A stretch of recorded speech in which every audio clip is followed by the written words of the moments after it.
அனைவருக்கும் வணக்கம். தமிழர் ஊடகத்தின் வாயிலாக அர்ஜுன். இன்னைக்கு நாம சந்திக்க இருக்கின்ற ஆளுமை நமது பெருமதிப்பிற்கும் மரியாதைக்கும் உரிய அரசியல் திறனாய்வாளர் ஐயா ரவீந்திரன் துரைசாமி அவர்களே தான். ஐயா வணக்கங்கய்யா. ஐயா ஐயா நான் தொடர்ச்சியா கொஞ்சம் வேலையா இருந்ததுனால நேர்காணல் எடுக்க முடியல. ஆனா உங்களோட நேர்காணல்கள் சிலவற்றை பார்த்தேன். அதுல மிக முக்கியமான ஒரு தகவல் ஒண்ணு நீங்க சொல்லியிருந்தீங்க. அந்த இதுல இருந்தே ஆரம்பிக்கலாம்னு நினைக்கிறேன். அந்த புள்ளியில இருந்தே. அதாவது ஐயா அரவிந்த் கெஜ்ரிவால் அவர்கள் பஞ்சாபில் வெற்றி பெற்றதுக்கு மிக முக்கியமான ஒரு காரணமா நீங்க ஒரு கருத்தை சொல்லி அது சீக்கியர்களுக்கும் பஞ்சாபியர்களுக்கும் மிக முக்கியமான ஒரு திருப்பு முனையா அமைஞ்சிச்சு அவர் வெற்றி பெறதுக்கு அப்படின்னு நீங்க சொல்லியிருந்தீங்க. அது என்ன அப்படின்னா அந்த கலவரத்துல கொல்லப்பட்ட அந்த சீக்கியர்களுக்கான ஒரு நினைவிடத்தை அவர் உருவாக்கி இருந்தாரு. அது அவர்களை கவர்ந்தது அப்படின்னு. அதை பற்றி கொஞ்சம் சொல்லுங்களேன் ஐயா. அதாவது 84ஆம் ஆண்டு பிரதமர் இந்திரா காந்தி அம்மையார் பீம் சிங் சத்வந்த் சிங் தன்னோட மெய்காப்பாளர்களால கொலை செய்யப்பட்டாங்க. காரணம் ப்ளூ ஸ்டார் ஆபரேஷன். சீக்கியர்களோட பொற்கோயிலுக்குள்ள இந்திய ராணுவம் புரிந்து நுழைந்து அங்குள்ள தீவிரவாதிகளை அகற்றினது. அந்த நிகழ்வு சீக்கியர்களுக்கு பெரிய ஊண்டிங்கா இருந்தது. அதற்கு காரணமான இந்திரா காந்தி அம்மையார அவரோட மெய்காப்பாளர்களான பீம் சிங்கும் சத்வந்த் சிங்கும் கொலை செய்த நிகழ்வு இந்தியாவே ஒரு அதிர்ச்சி அடைய வைத்த ஒரு பெரிய ஒரு நிகழ்வு. அந்த நிகழ்வை தொடர்ந்து இந்திரா காந்தி அம்மையார கொலை செய்து சீக்கியர்கள் என்ற இது தெரிய வரவே டெல்லி போன்ற பல பகுதிகளில் சீக்கியர்கள் தாக்கப்பட்டாங்க. அதுக்கு காங்கிரஸ்காரர்களாலும் மற்ற அரசியல் கட்சிகளாலும் அவங்க தாக்கப்பட்டாங்க. அதுல சீக்கியர்களுக்காக யாருமே பரிந்து பேச முடியாத ஒரு சூழ்நிலை அன்னைக்கு இருந்தது. அப்போ இந்திரா காந்தி மரணத்துக்கு கர்ஃபியூ, அதாவது ஊரடங்கு உத்தரவு போட்டிருந்தா யாரும் சீக்கியர்களை தேடி தேடி கொலை செய்திருக்க முடியாது. ஊரடங்கு உத்தரவு போட்டிருந்தா இந்திரா காந்தியோட திணறலுக்கு கூட்டம் வராது. அப்போ அவங்களுக்கு இறுதி சடங்குக்கு கூட்டம் வரணும். சோ காங்கிரஸ்காரங்க அந்த இடத்துக்குள்ள அவங்க கர்ஃபியூ கிளாம் பண்ணாம விட்டுட்டாங்க. அதுல ஆயிரக்கணக்கான சீக்கியர்கள் அப்பாவி சீக்கியர்கள் அநியாயமாக கொலை செய்யப்பட்டார்கள். அதற்கு இந்தியாவில் உள்ள அரசியல் கட்சிகள் எதுவும் சரியான முறையில ரியாக்ட் பண்ணல. அது ரியாக்ட் பண்ணா இந்திரா காந்தி கொலைய நம்ம அத நியாயப்படுத்தின மாதிரி ஆயிருங்கிற ஒரு அடிப்படையில யாருமே அது ரியாக்ட் பண்ணாத ஒரு சூழ்நிலை இருந்தது. இந்த தன்மை சீக்கியர்கள் மனசுல ஒரு ஆறாத வடுவாகவே இருந்தது.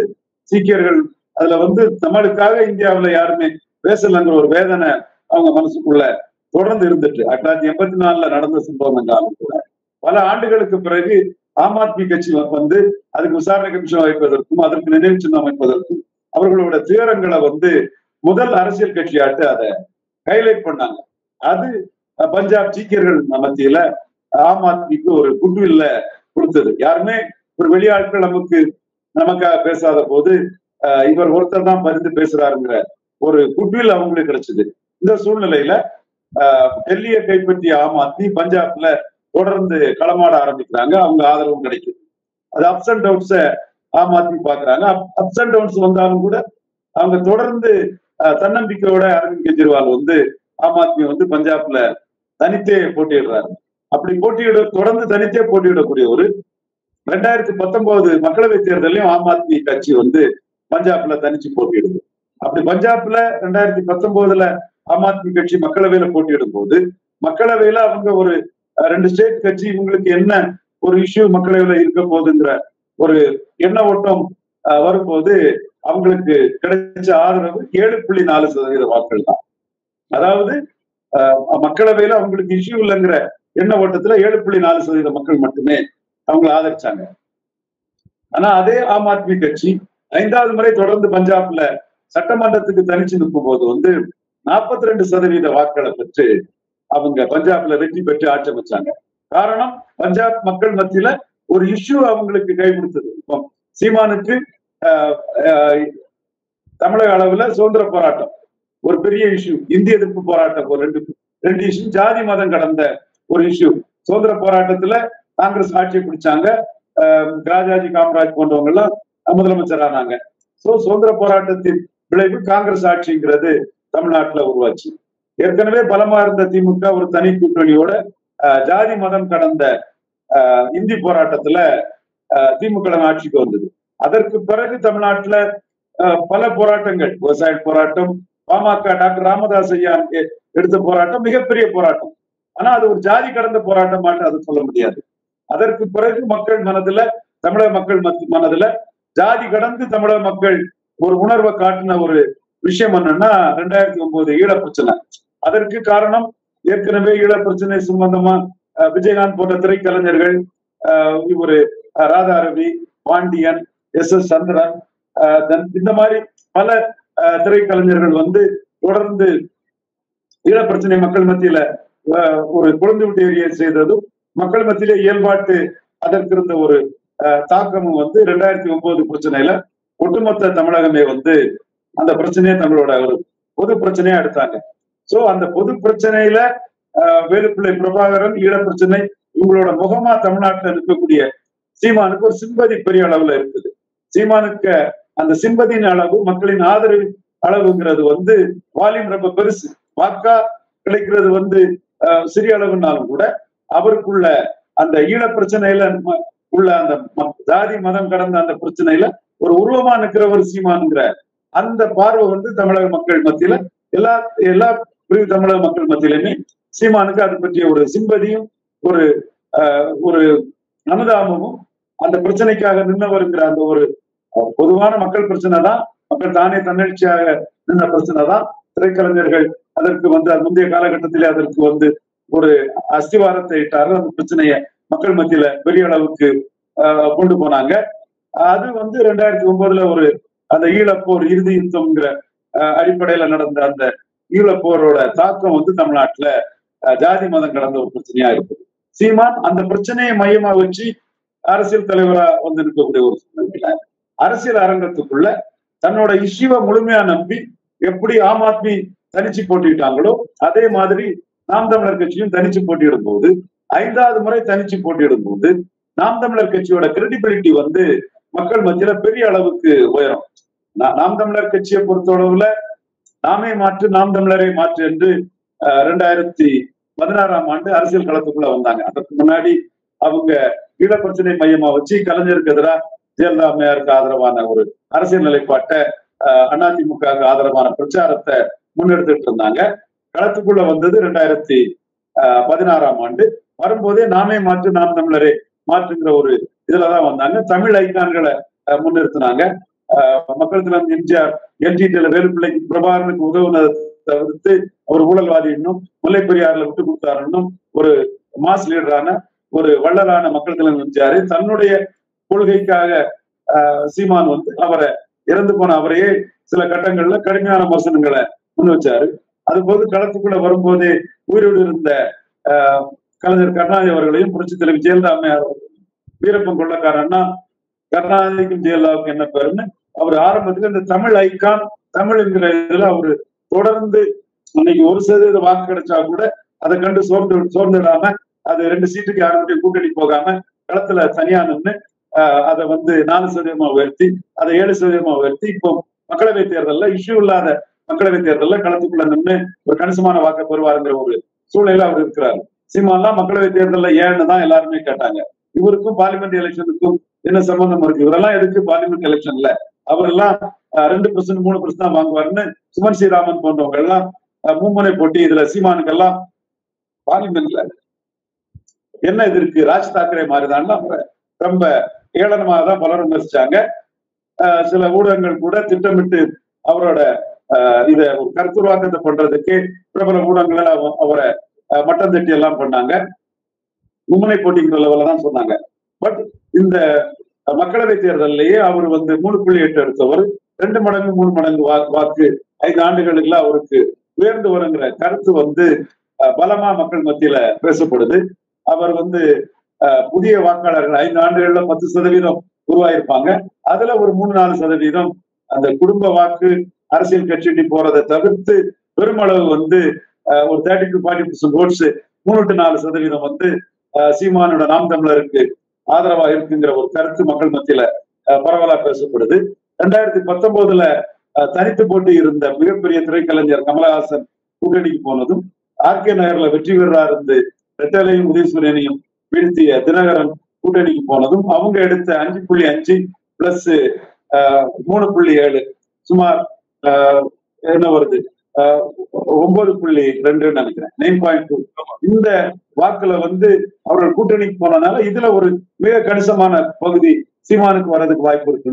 இன்னும் அவருடைய வேட்பாளர்கள் மருத்துவர்கள் மற்ற கட்சியில இருந்து மாறுபட்ட வேட்பாளர்கள் இந்த அடிப்படையிலையும் அதை தாண்டி பொருந்தா கூட்டணிய அரசியல் கட்சிகள் அமைத்ததை ஏற்றுக்கொள்ளாத மக்களின் ஆதரவுங்கிற அடிப்படையிலும் சீமான் வந்து தன்னுடைய வாக்கு பலத்தை வந்து சுமார் 2-3 மடங்கு வரை உயர்த்ததுக்கான வாய்ப்பு இருக்குங்கிறது பெரும்பாலான எல்லா அரசியல் விமர்சகர்களும் அதை ஏற்றுக்கொள்றாங்க. ஏன் அதை விமர்சிக்கக்கூடிய சவுக்கு சங்கர் கூட குறைந்தபட்சம் 8% குறையாம எடுப்பாருங்கிறத அவரே கருத்து சொன்னாரு. எனக்கு மறுக்கிறதுக்காக தான் அவர் அந்த இதை போட்டிருந்தாரு. சோ இந்த சூழ்நிலையில 5 ஆண்டுகள்ல தன்னோட வாக்குகளை 2 மடங்கு 3 மடங்கு ஆக்கக்கூடிய சீமான் 5வது முறையும் தனிச்சு நிற்கும் போது சீமானுக்கு மக்கள் மத்தியில ஒரு பெரிய நம்பிக்கை வரும். இவர் தொடர்ந்து ஒரு பிரச்சனையை மையமா வச்சு குறிப்பா ஒட்டுமொத்த தமிழக மக்களுமே ஒரு அனுதாபத்தை காட்டிய ஈழ பிரச்சனை மையமா வச்சு ஜாதி மதம் கடந்து மக்களை ஒன்றிணைச்ச ஒரு பிரச்சனையை மையமாக வச்சு அவர் அதை அரசியல் படுத்தி தனிச்சு நிற்கிறாருன்னு சொல்லும் போது அவருடைய மீது நம்பகத்தன்மை வரும்போது அவரோட நம்பகத்தன்மையும் அந்த பிரச்சனையில் அபிமானம் தமிழர் பிரச்சனையில் ஒரு அபிமானம் கொண்ட மக்களின் ஆதரவு வந்து சீமானுக்கு பெரிய அளவுல கிடைக்கிறதுக்கு வாய்ப்பு இருக்கு. இப்படித்தான் சீக்கியர்களின் பிரச்சனையை வேற யாரும் பேசாத போது ஆம் ஆத்மி கட்சி தான் பேசிச்சுங்கிற ஒரு எண்ணத்தின் அடிப்படையில தான் ஒரு கட்டத்துல மற்றவங்க வேண்டான்னு முடிவு பண்ணும்போது மக்கள் 42% மக்கள் ஆதரவு வந்து ஆம் ஆத்மி கட்சி கொடுத்தாங்க. ஒரு சீக்கியரான மான் தான் அங்க முதலமைச்சராட்டும் அவரு பதவியேற்றிருக்காரான்னு சொன்னா அந்த மாதிரி சீமானுக்கும் தமிழ் மண்ணில் ஒரு வாய்ப்பு கிடைக்கிறதுக்கு ஒரு சாத்தியக்கூறுகள் இருக்குங்கிறத நான் பதிவு பண்ணேன். அந்த இடத்துக்குள்ள நான் சொன்னது 2019 மக்களவைத் தேர்தல் என்பதால் 7.4% வாக்குகள் மட்டுமே எடுத்த ஆம் ஆத்மி பார்ட்டி சட்டமன்றத்துல ஒரு மாநில கட்சி ஆட்சியை பிடிக்கிற அடிப்படையில 42% வாக்குகளை பெற்று ஆட்சியை பிடிச்சிருக்கிறாங்க. சீமான் 5வது முறையும் இந்த ஆம் ஆத்மி அரவிந்த் கெஜ்ரிவால் பஞ்சாப் ஸ்டைல்ல தனிச்சுதான் போவாருங்கிற கருத்தை நான் முன் வச்சேன். இந்த கருத்தின் தாக்கம் தமிழக வாக்காளர்கள் மத்தியில போகும்போது சீமானோட நாம் தமிழர் கட்சியினோட ஆதரவு வளையம் வந்து பெருசா உயர்வதற்கான சாத்தியக்கூறுகள் பிரகாசமா இருக்குது. நான் இத சொல்றதுக்கு காரணம் என்னன்னா சீமான் வந்து கேப்டன் விஜயகாந்த் வந்து ஜெயலலிதா அம்மையாற்ற 80 சீட்டு தந்தா கூட்டணிக்கு போக தயார்னு நாமக்கல் கூட்டத்துல அவங்க அரசியல் களம் வந்த 2006ஆம் ஆண்டு பேசினாரு. இன்னும் இப்பவும் அந்த வீடியோ எடுத்து போது பார்த்தா எல்லாருக்குமே தெரியும். அப்போ 80 சீட்டு தனக்கு ஜெயலலிதா அம்மையார் தந்தால் கூட்டணி போக தயாருன்னு சொன்னாரு. அவருக்கு தமிழ்நாடுக்குள்ள அமைப்பு இருக்கிறதுனால பலம் நிரூபிக்காத அவருக்கு வந்து வைகோவுக்கு அடுத்த இடத்துல சீட்டு கொடுக்கறதுக்கு ஜெயலலிதா அம்மையார் தயாரா இருந்தாங்க. 35 சீட்டு வைகோ கொடுத்த பிறகு வைகோவோட சற்று குறைஞ்ச சீட்டு கொடுக்கறதுன்னு சொல்லும் போது அன்றைக்கு விஜயகாந்த் வந்து வைகோவுக்கு நான் குறைஞ்ச சீட்டு வாங்க முடியாதுங்கிறார். எண்ணத்தின் அடிப்படையில நான் தனியே போயிடுறேன் 214 தனியே போட்டுறேன்னு அவர் தனியா போட்டார். அவர் வந்த இடம் வந்து மாற்றுன்னு வரல. பாமகவை எதிர்த்து மதிமுகவோட பெரிய சக்தி நான் தமிழ்நாடுக்குள்ள எனக்கு அமைப்பு இருக்குது, பலம் நிரூபிக்காவிட்டாலும் உங்ககிட்ட இப்ப கூட்டணி பலம் இல்லை, என்ன நீங்க சேர்த்துதான் தீர்ணுங்கிற ஒரு கண்ணோட்டத்துல அவர் அதை முன்னெடுத்தாரு. அந்த காலகட்டத்துல மதிமுக அதிமுக கூட்டணி அமைந்து 35 இடங்களை ஜெயலலிதா அம்மையார் வைகோ அண்ணன் அவர்களுக்கு கொடுக்கும் போது வைகோவோட நான் சின்ன சக்தி இல்லைன்னு ஒரு எண்ண ஓட்டத்துல அவர் தனிச்சு போட்டிட்டார். இதுதான் விஜயகாந்த் தனிச்சு போட்டியிட்ட இடம். ஆனா தனிச்சு போட்டியிட்ட பிறகு அந்த இஷ்யூஸை முன்னெடுத்து கரெக்டா கொண்டு போனார்னாலும் கூட அவர் களத்துக்குள்ள புகுந்தது அண்ணன் ரஜினிகாந்த் தோல்வியடைந்த ராமதாஸிடம் இவர் பம்புக்கு இழுத்து ராமதாஸ் போட்டியாளராக கருதி அதுல ஒரு மோதலை நடத்தி தென் அதிமுக ஜெயலலிதா அம்மையாரிடம் 80 சீட்டு டிமாண்ட் பண்ணி வைகோவோட ஜூனியர் பார்ட்னரா இருக்க தயார் இல்லைங்கிற அடிப்படையில தனித்து வந்தவர் கேப்டன் விஜயகாந்த். அதே போல கமலஹாசன் அவர்கள் வந்து ஜெயலலிதா உயிரோடு இருக்கும் போதே விஸ்வரூபம் படத்துல ஜெயலலிதாவை மோதினவர்.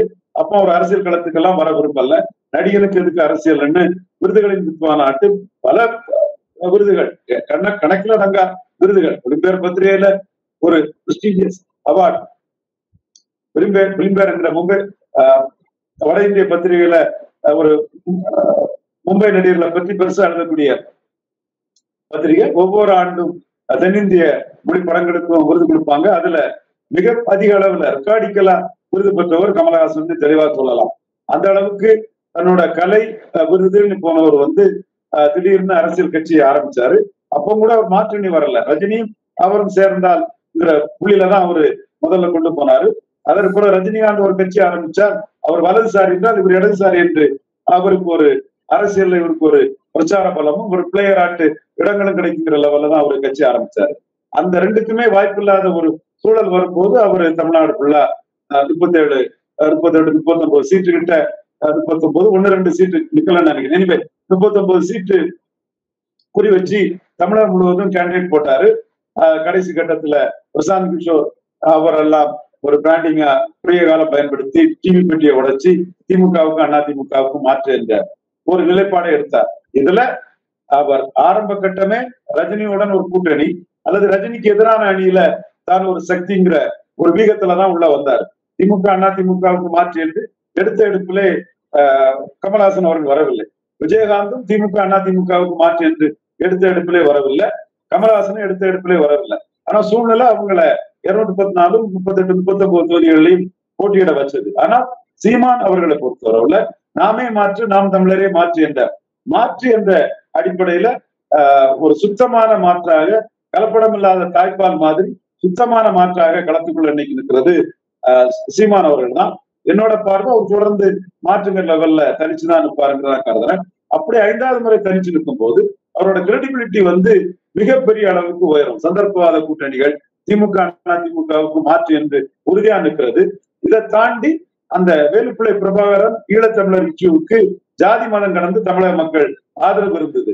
அது சீமான் லீடர் பின்னாடி ஒரு எதிரொலிக்கிறதுக்கான ஒரு அரசியல் சமூக இன குழு சூழல் உருவாவதற்கு வாய்ப்பு உண்டு. அதைத்தான் நான் ஆம் ஆத்மி ஸ்டைல சீமான் தனிச்சு நிற்பாரு. தனிச்சு நிற்கிறதுல அவருக்கு ஒரு பெரிய கிரிப்பு கிடைக்கிறதுக்கு வாய்ப்பு இருக்குங்கிறத நான் தொடர்ந்து பதிவு பண்ணிட்டு வர்றேன். இது நாம் தமிழர் தம்பிகளுக்கு ஒரு பெரிய நம்பிக்கையை கொடுக்குது. அந்த வகையில ஒரு புதிய சக்தி, ஆட்சி அதிகாரத்துக்கு வராத சக்தி பெரிய அளவுக்கு வளர்றதுக்கு இந்த பஞ்சாப்ல ஆம் ஆத்மி வளர்ந்ததுக்கூடிய அந்த மாடல் சீமானுக்கு தெளிவா துணை புரியுதுங்கிறது ஒரு அரசியல் ஆய்வாளரா என் கருத்தை கூறி வந்தேன். சீமானை பொறுத்தளவுல எனக்கு அதுல 2வது தாட்டுக்கே இடம் இல்ல. தனிச்சு போட்டிவிடுவாரு. அவர் முதலமைச்சருங்கிற இதுல நிற்பாரு. வேலுப்பிள்ளை பிரபாகரன் கூட முதலமைச்சர் நாற்காலிக்கு பின்னால் இருக்குன்ற சொல்றது எனக்கு செகண்ட் தாட்டே கிடையாது. அவர் அதுல உறுதியா உண்மையா தெளிவா நிற்பாருங்கிறது என்னோட முழு நம்பிக்கை. அதுதான் அவருக்கு பலம்ன்றது எனக்கு தெளிவா தெரியும். காரணம், அவர் வந்ததே விஜயகாந்த் மாதிரி சூழல்ல மாற்றா வந்தவர் அல்ல, கமலஹாசன் மாதிரி சூழல்ல மாற்றா வந்தவர் அல்ல.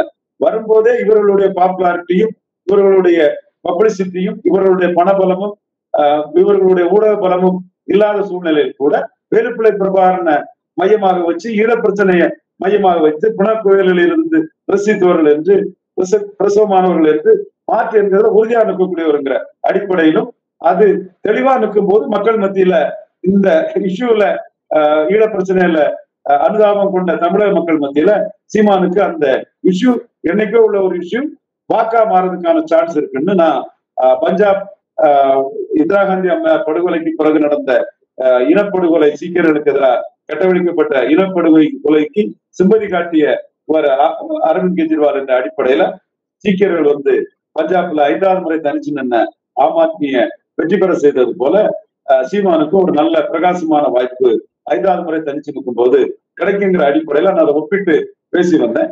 இத சீமான் கெப்பாசிட்டியோட நுணுக்கமா சரியான முறையில பயன்படுத்தக்கூடிய அறிவு, ஆற்றல், திறமை, உழைப்பு, விவேகம், நிதானம் இதெல்லாம் கொண்ட ஒரு நாம் தமிழர் சீமான்ங்கிறது எனக்கு மிக துல்லியமாக தெரிந்த ஒரு ஒன்று.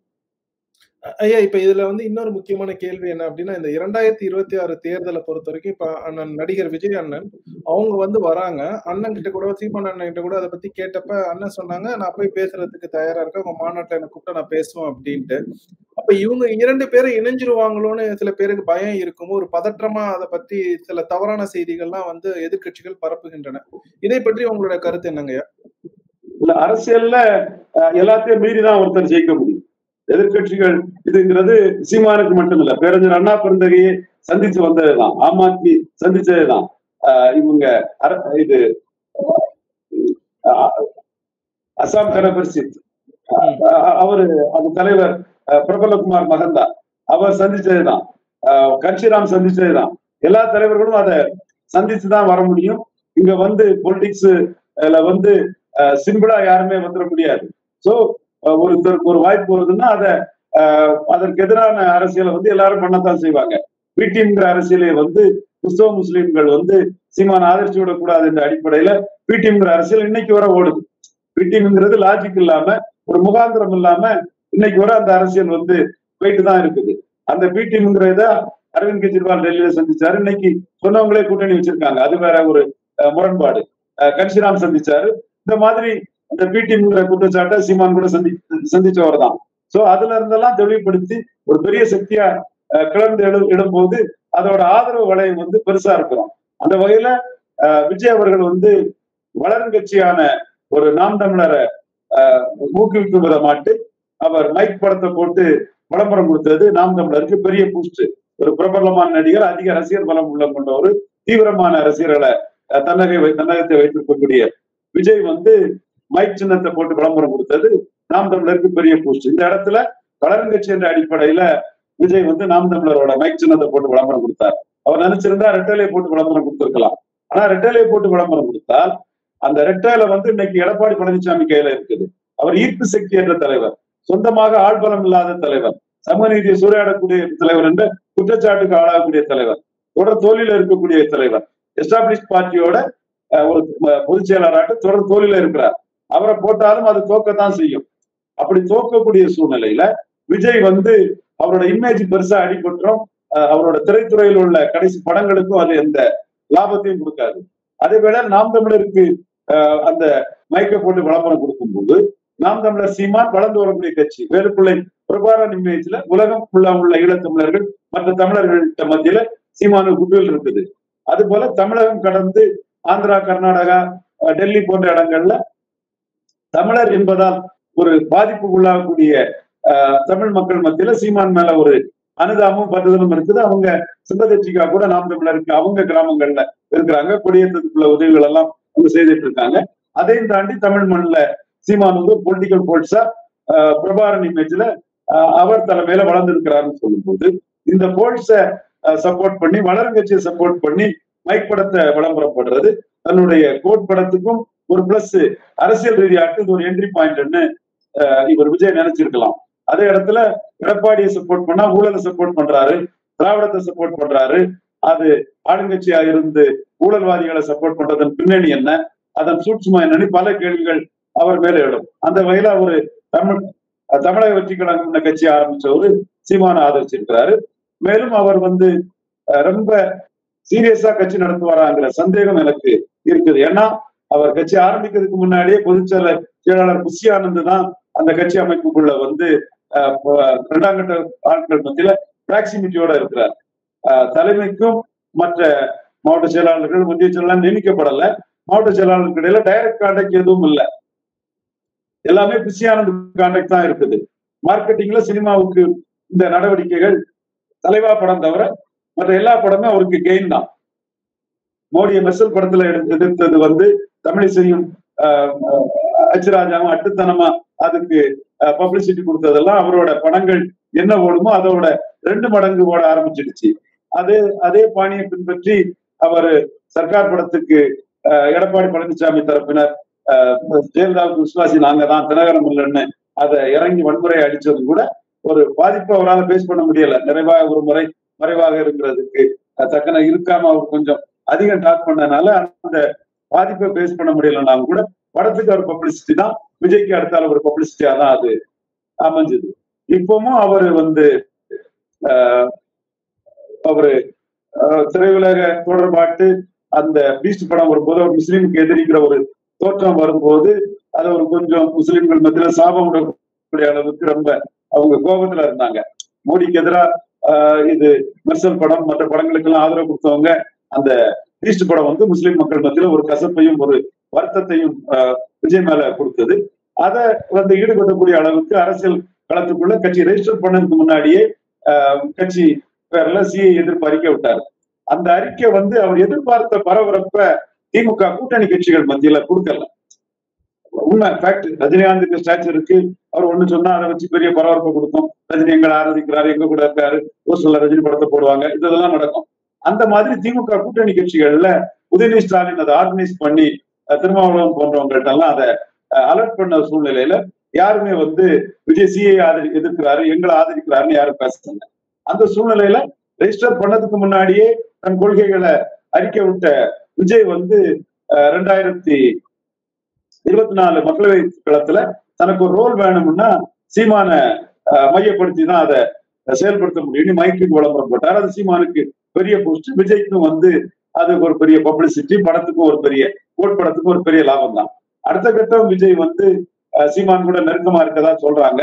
சீமான சிஎம் கேண்டிடேட்டா ப்ரொஜெக்ட் பண்ணுவாருங்கிற கருத்துக்களும் திரைத்துறையில இருந்தே என்கிட்டயே 2 திரை முக்கியமா இருக்கக்கூடிய கதாநாயகர்களே என்கிட்ட அப்படி வாய்ப்பு இருக்கா, சீமான் அண்ணாவை விஜய் சார் ஆதரிக்கிறதுக்கு வாய்ப்பு இருக்கா, சீமான் அண்ணா விஜய் சார் சந்திச்சாங்களாமே, அது என்ன அவங்களுக்குள்ள நடந்திருக்குங்கிறதுல அவங்க கேட்கிறாங்க.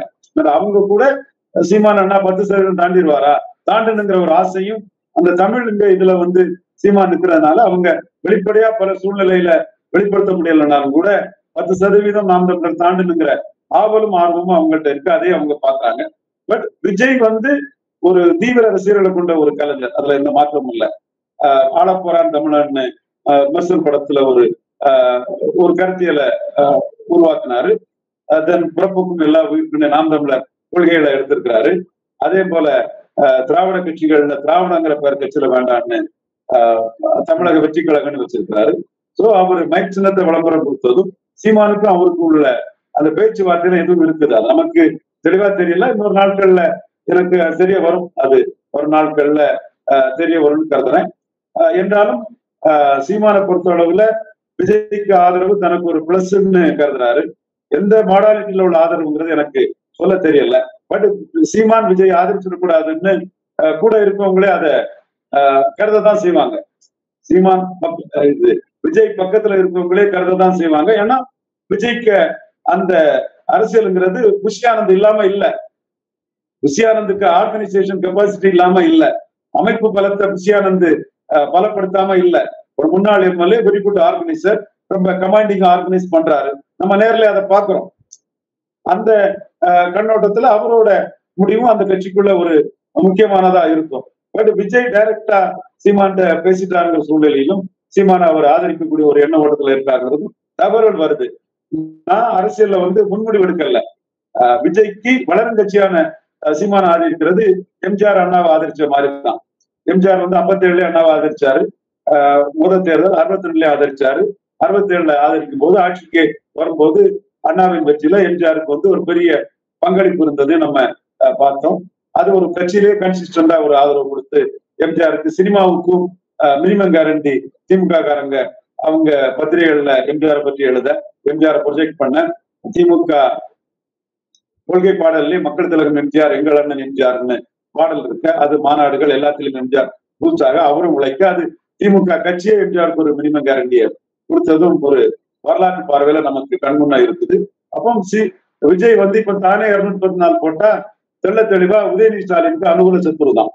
ஓட்டை பிரிச்சு உதயநிதி ஸ்டாலினுக்கு, அதாவது திமுகவுக்கு தான் அவர் லாபப்படுத்துறாரு. ஏன்னா விஜய் வந்து திமுக உதயநிதி ஸ்டாலினை வந்து சிஐ அறிக்கையை அவர் சொல்லும் போது அவர் அதற்காக யாரும் பேசிட வேண்டாங்கிறத அவங்க லாபி பண்ணி அதை பேச விடாம பண்ணிட்டாங்க. அப்போ அவங்க விஜய்கிட்ட வந்து டிஸ்டன்ஸ் பண்ணி நாங்க எடுத்த ஓட்டு விஜய்க்கும் தொடர்பு இல்லைங்கிற மாதிரிதான் அவங்க போகும்போது, அந்த விஜய் தனிச்சு 214 போட்டு கேண்டிடேட் எடுத்தாருன்னா அது வந்து திமுக எதிர்ப்புங்கிற அடிப்படையில தான் இருக்கும். விஜய்க்கு திமுக எதிர்ப்பு உணர்வும் இருக்கு. அதை அவரா நின்று செயல்படுத்துறதுக்குள்ள அந்த ஒரு சூழ்நிலையும் மனப்பக்குவமும் அதுக்குள்ள ஆற்றலும் திறமையும் விஜய்கிட்ட இருக்காங்கிறதே கேள்விக்குறியா இருக்குது. அப்போ திமுக எதிர்ப்பு அரசியலை வந்து ரொம்ப தெளிவா வேணாசில வைத்தால் உடைப்பேன்னு சொல்றதுனாலும் சரி, திராவிட சுடுகாடுன்னு அந்த மெரினா பீச்ல உள்ள தலைவர்களோட நினைவிடத்தை சொல்றதுனாலும் சரி, சீமான் அந்த அரசியலை ரொம்ப தெளிவா ஸ்ட்ராங்கா முன்னெடுக்கிறதுனால விஜய் தன்னுடைய எண்ணப்படி தானும் அதே டைப் ஓட்டுக்காக போட்டி போட்டு இருக்கிறதோட சீமானை பலப்படுத்தி அடுத்து பார்த்துக்கலாங்கிற முடிவு எடுக்கிறதுக்கான சாத்தியக்கூறுகள் இருக்குது. விஜய் தான் அந்த முடிவு எடுக்கணும். 214 அவர் போட்டுக்குவாரா, கேண்டிடேட் பார்த்து அதை ஆர்கனைஸ் பண்ணிக்குவாராங்கிறான்னா அது முழுக்க புசியானதை நம்பிதான் அது விஜய் போனோம். அரசியல்ல இன்னொருத்தரை நம்பி அது போறது வந்து முழுக்க சரியா இருக்காது. தான் லீடர்னா தான் அதை கண்ட்ரோல் எடுத்து இது பண்ணணும். அதுவும் விஜய்க்கு பட் விஷயானது விஜய் பெரிய அசட்டு தான், அதை நான் மறுக்க வரல. பெரிய ஆர்கனைசர், அவர் ஆர்கனைஸ் பண்ணா விஜய்க்கு இந்த இது இருக்காதுன்னு தெரியுது. இன்னொரு ஆப்ஷன் எடப்பாடி பழனிசாமி ஆதரிக்கிறது. அது விஜய் நோட்டுக்கும் சீட்டுக்கும் விலை போயிட்டாருன்னு அந்த அவரோட ரசிகர்களே அவரை வந்து ஏற்றுக்கொள்ள முடியாத ஒரு சூழ்நிலை வரும். சோ விஜய் வந்து தமிழக அரசியல் களத்துல ஒரு குறிப்பிடத்தக்க ஒரு அரசியல் சக்திங்கிற ஒரு இமேஜ் இருக்கிறார். என்ன 40% எந்த அளவுக்கு ஒரு அரசியல் கட்சிகள் மதிக்கிறாங்கிறது 26ல தான் தெரிய வரும். ஆனா அந்த ஒரு முக்கியத்துவத்தை வந்து விஜய் கோட் படத்துக்கு மைக் படத்தை போட்டு விளம்பரம் கொடுத்தது மூலமா தேடிக்கிட்டாரு. அதுவே விஜய் சீமானோட சேர்ந்து சீமான ப்ரொஜெக்ட் பண்ணிடக்கூடாதுங்கிற அச்சம் 2வது இடத்துல இருந்து பலகீனமா தொடர்ந்து அடைஞ்சுக்கிட்டு இருக்க எடப்பாடி பழனிசாமி தரப்புக்கு இருக்குது. அவங்களும் விஜய்க்கு ஒரு ஆஃபரை கொடுக்குறாங்க. விஷயானந்த் மூலமா அந்த ஆஃபரை கொடுத்தாதாட்டு தகவல் நமக்கு வந்துட்டு இருக்குது. பொறுத்திருந்து பார்ப்போம். சீமான் பஞ்சாப் ஆம் ஆத்மி ஸ்டைல்ல தனிச்சு போகணுங்கிறதா என்பவர்களோட விருப்பம். அதே வேளையில விஜய் போன்ற ஒரு பாப்புலர் ஆட்கள் ஒரே ஒற்ற கொள்கையில வந்து சீமான ப்ரொஜெக்ட் பண்ணுவாருன்னா அதை சீமான் மனம் வந்து விஜய்க்கும் உரிய முக்கியத்துவம் கொடுத்து ஏற்றுக்கொள்றதுலயும் தவறு இல்லைன்னு தான் பாக்குறேன். பட் காலம் இருக்கு, நேரம் இருக்கு. விஜய் என்ன முடிவு எடுக்கிறாரு, அவர் முன்னாடி என்னென்ன ஆப்ஷன்லாம் இருக்குது, அந்த ஆப்ஷனோட பின்னுடைகள் என்னங்கிறத நாம சொன்னோம். அந்த பின்னுடைகளை பார்த்து தன்னோட படத்துக்கும் தன்னோட எதிர்கால இமேஜுக்கும் அரசியலுக்கும் எது சரியான ஆப்ஷனோ அதை விஜய் எடுக்கிறதுக்கான சாத்தியக்கூறுகளும் வாய்ப்புகளும் இருக்குங்கிற நான் பாக்குறேன். விஜயம் தாண்டி ஹீரோக்கள் வந்து சீமானின் வளர்ச்சியை உற்று நோக்கிட்டு இருக்காங்கிறது 100% உண்மை. அப்படிங்களா? சரிங்க ஐயா. ஒரு கடைசி கேள்வி, அதுக்கு பதில் நீங்க சொல்றது எப்படின்னா, நீங்க சொல்லிருந்தீங்க எத்தனை சதவீதம் வந்து 24 தேர்தல நாம் தமிழர் கட்சி வாங்க போகுதா இல்லையா எனக்கு தெரியல, ஏன்னா அது கொஞ்சம் கடினமா இருக்கு அப்படின்னு. ஆனா அது இரட்டை இலக்கமா இல்லையா, அது மட்டும் சொல்லுங்க. இரட்டை இலக்கத்துக்கு வாய்ப்புகள் இருக்குதா? சரிங்க சரிங்க. 3.8 5 ஆண்டுகள் உள்ள 10% நியூ ஓட்டர்ஸ், அதுலயே 3-4 வருது.